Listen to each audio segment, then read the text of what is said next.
ఈ రోజే డౌన్లోడ్ చేయండి, మీ ఫేవరెట్ షోస్ చూడండి. వీళ్ళిద్దరూ చూసుంటారంటే దీన్నేదో రచ్చ చేసి వదినమ్మని తిట్టిద్దామని ప్లాన్ చేస్తూ ఉంటారు. మా వదినమ్మ మీద మాట రాకుండా చూసుకోవాలా? ఏం చెయ్యాలా?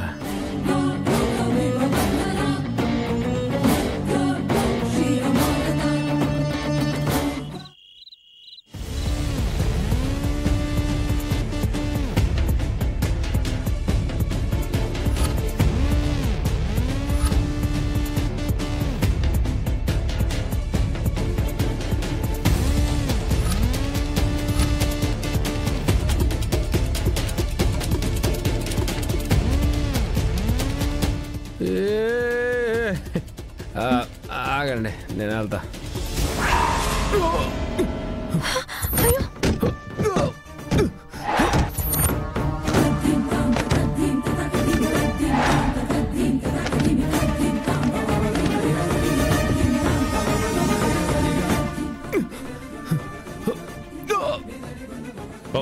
చిరు చిరు ఏమైనాదిరా? అయ్యో ఏమైనాదిరా? లేవరా చిరు, లేవరా, మెల్లగా రా, కూర్చో.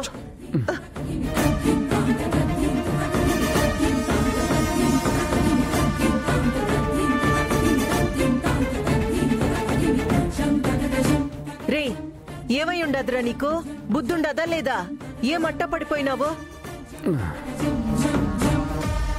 ఇప్పుడు దీని బండారం బయట పెట్టి దీన్ని బయట గెంటించేస్తాను చూడు. అసలు పడాల్సింది తను కాదు, అదిగో ఆవిడగారు పడాలి.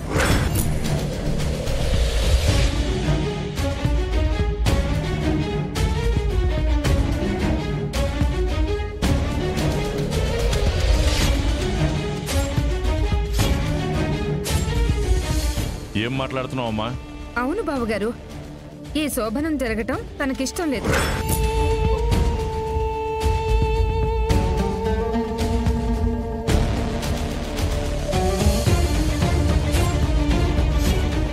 అందుకే ఆ మెట్ల మీద నుంచి ఎలా పడిపోవాలని ఇందాక ప్రాక్టీస్ చేస్తూ ఉంది.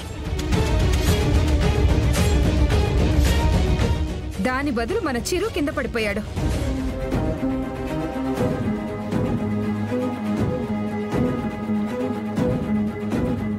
ఏం మాట్లాడుతున్నారు? మా అక్క పడిపోవాలని చూడడం ఏంటి? కావాలంటే మీ అక్కనే అడుగు, మీ అక్కే చెప్తుంది. మీకేమి పని పట్టలేదా? అబ్బోడు పడిపోయినాడని మేం బాధపడతా ఉంటే దుర్గ పడిపోవాలనుకుందంటారేంది? ఎవరైనా కావాలని మెట్ల మీద నుంచి పడిపోతారా? తనకి ఈ శోభనం జరగటం ఇష్టం లేదు వదినా, అందుకే పడిపోవాలనుకుంది. అది మీకు అర్థం కావడం లేదు.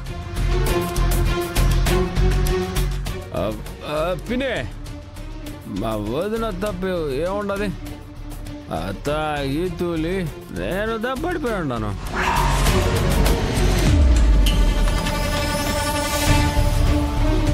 రేయ్, పెళ్ళైన కాడి నుంచి నువ్వు తాగడం నేను చూడలా. అట్లాంటిది ఈ పొద్దు తాగినా అంటావేందిరా? అవును అత్త, నిజమే చెప్తా ఉన్నాను. కావాలంటే వాసన చూడు వస్తుండదా? రేయ్, నోరు మూసుకొని కూర్చోరా. మీ నాయనుండాడు, సంపి పారేస్తుడు. కొత్తగా ఏమన్నా చూస్తా ఉండవా ఏంది? వాడు తాగొచ్చి పడిపోతే అనవసరంగా మీరు ఆ అమ్మాయి గురించి మాట్లాడుతున్నారా? మీకింక వేరే పని లేదా? కావాలంటే రండి చూపిస్తాను. తను పడిపోవడానికి కార్పెట్ కింద గోళీలు పెట్టుకుంది.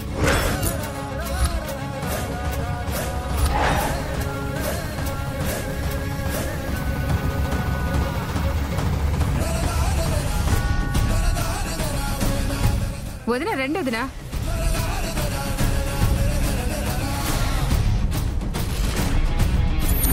అయ్యో, వీళ్ళు చూసేస్తారా? ఇప్పుడు ఏం చేయాలి?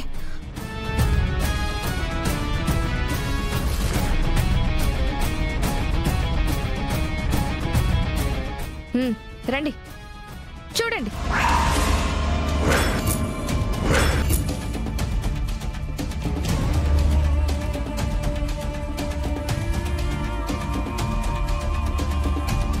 చూసినది చాలు, పదండి కిందకి.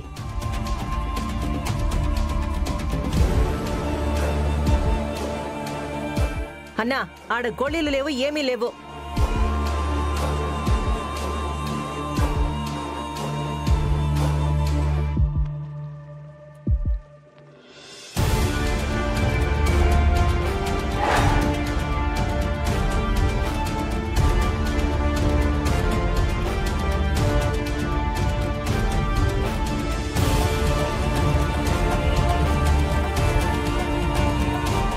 ఇంకేమైనా ఉండదా చెప్పేదానికి?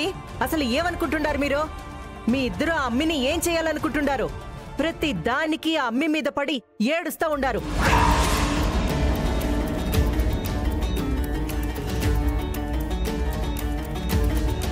మీ అందరికీ ముందే చెప్పాను, చెయ్యని తప్పుకి మా అక్కని దోషిని చేయాలని చూడకండి. వా పాపం పడిపోయి ఉండే, దెబ్బలేమన్నా తగిలినాయా అని నా గురించి ఆలోచించకుండా రచ్చ రచ్చ చేస్తా ఉండరు. నోరు మీరా, ఇదంతా నీ వల్లే. నువ్వు చేసిన ప్రతి దానికి కారణం దుర్గే అని చెప్తున్నారు. అనవసరంగా ఆ అమ్మాయిని నేరస్తురాలను చేస్తున్నారు. సర్లేనన్న, వీడు కూడా పడిపోయాడు కదా, ఇంకొదిలేసి. పడిపోయాడు అంటే కాలు జారి పడిపోయాడా? ఒళ్ళు తెలియకుండా తాగి పడిపోయాడు. రేయ్, నువ్వెందుకుంటున్నావో తెలీదు, ఏం చేస్తున్నావో తెలీదు. ఈ ఇంట్లో నీ ఇష్టం వచ్చినట్టు నీ బతుకు నువ్వు బతుకుతున్నావు అనుకుంటే నీ ఇష్టానికి అందరినీ బాధ పెడుతున్నావు. అందుకే వీడిని ఇంట్లో ఉంచొద్దు, కనీసం పెళ్లి జరిగేంత వరకైనా ఎక్కడికైనా దూరంగా పంపించండి అని చెప్పా. విన్నారా నా మాట? సర్లేన్నా, వాడేమైనా కావాలని చేస్తాడా ఏంది? వాడు కావాలని చెయ్యాల్సిన అవసరం లేదు. వాడు ఏ పని చేసినా ఇలాగే ఉంటుంది. అవతల ముహూర్తానికి టైం అవుతుందని మనం తొందరపడుతూ ఉంటే వాడు చూడు ఎలాంటి పని చేశాడో. సర్లేన్నా, ముహూర్తానికి టైం అయిపోతా ఉండాది. ఇద్దరిని గదిలోకి పంపించాలి. ఇంకా టైం ఎక్కడుంది? ముహూర్తం దాటిపోయి పావు గంట అయింది.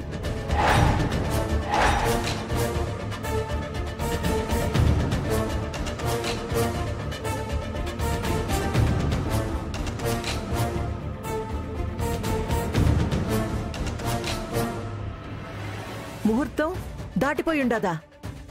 మరి ఇప్పుడంతా ముహూర్తం లేదని పంతులు గారు చెప్పుండారే, ఇప్పుడేం చేయాలా? ఇంకా చేసేదేముంది? ఇంకో ముహూర్తం వచ్చేదాకా ఎదురు చూడటమే. తాగి వీడి వీధుల్లో చేసిన గొడవలు చాలవని ఇదిగో ఇంట్లో జరగాల్సిన శుభకార్యాలు కూడా ఆగిపోతున్నాయి. ఛీ!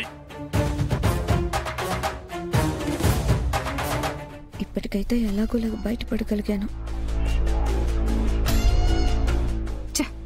అది గోళీలు పెట్టడం చూసాం కదే, ఇంతలో ఏమైపోయాయి? అదే నాకు అర్థం కావట్లేదత్తా. దానంతట అది పడుతుంది అనుకుంటే అది జరగలేదు. పోనీ అది ఏం చేసిందో చెప్పి గొడవ చేద్దామనుకుంటే అది జరగలేదు. అందరి టైం బాగుంది, నీ టైం నా టైం తప్ప. ఏమిరా అబ్బోడా ఇట్టా చేసుండావో? శుభమా అని మీ అన్నకి శాంతి ముహూర్తం పెట్టుకునుండాము. ఇప్పుడు నీ వల్ల కదా ముహూర్తం దాటిపోయి ఉండాది.